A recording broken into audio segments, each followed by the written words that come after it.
Hi scientists, this is Mrs. Shepard and I am creating this video for you from the backyard at my house, and I wanted to introduce what we are learning about this week. This week in first grade science we are learning about variation. Variation is our first topic under our learning about life science, and when we're talking about variation we are talking about how items that are the same species or the same type of plant or type of animal, how they are still a little bit unique and different. For example, I am not exactly the same as my mom and my dad. I'm a little different. I'm a mixture of both of them. The same is true for plants. Not every single leaf on every plant is going to look exactly the same size or be exactly the same color or exactly the same shape. So when we're talking about variation, it gives us a chance to really celebrate the uniqueness of different humans and how we're all a little different.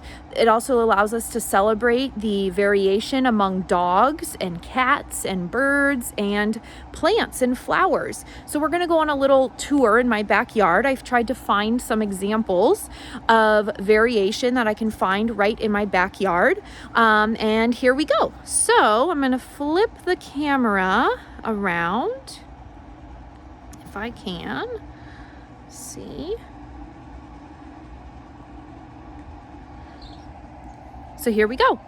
So if we are looking at this tree, when I look at the leaves, if I zoom in really closely, I can tell that on this maple tree I have in my backyard, not all the leaves are exactly the same size. Some are super tiny, some are a little bit bigger, some have grown more than others, and the colors can be different.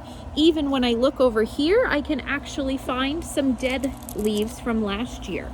So this shows that on this tree, there is variation. It's all on the same plant, but the leaves can look a little different. Now, if I come over here, these two plants are exactly the same types of plants, but I can see a lot of variation on these leaves as well. You can see leaves that are brown and red. They're the dead leaves from last year. And then you can see some large leaves that are growing and even some baby leaves that are starting to grow. So that also shows us variation. When we look at other plants, we might be thinking that some of the flowers are all exactly the same, but they're not. Some of these flowers are a little bit bigger, or their petals are just a little bit different than other flowers that are on the same plant. Let me see, can I find another example? Of course I can. So if we go over here, I have some flowers that I'm going to be planting soon in my garden. I bought them at the store. And if we look at these, you can tell that although they're the same type of plant, these are showing different colors. I have yellow flowers, dark pink flowers, light pink flowers. Some of them are really showing, some of them haven't come yet out of their buds, and some are not out at all. So even though these are all the same type of plant, these are snapdragons, they are different colors, and that shows variation. And the last example in the outdoors I wanted to give you was my orange tree.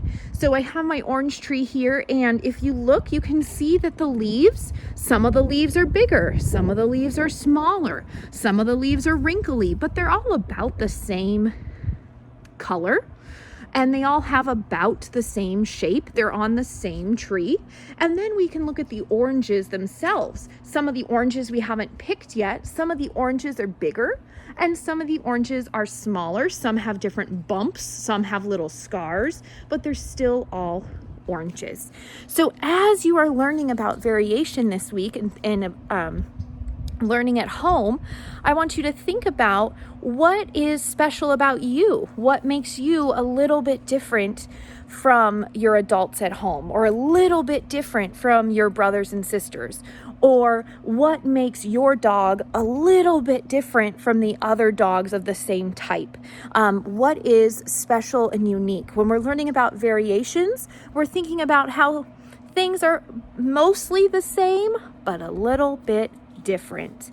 And I'm going to post a second video where I'm going to read a little bit about animal babies to get us started thinking about how animal babies are mostly the same as their parents, but they can be a little bit different. So have fun reading and learning about variation this week. Bye, guys.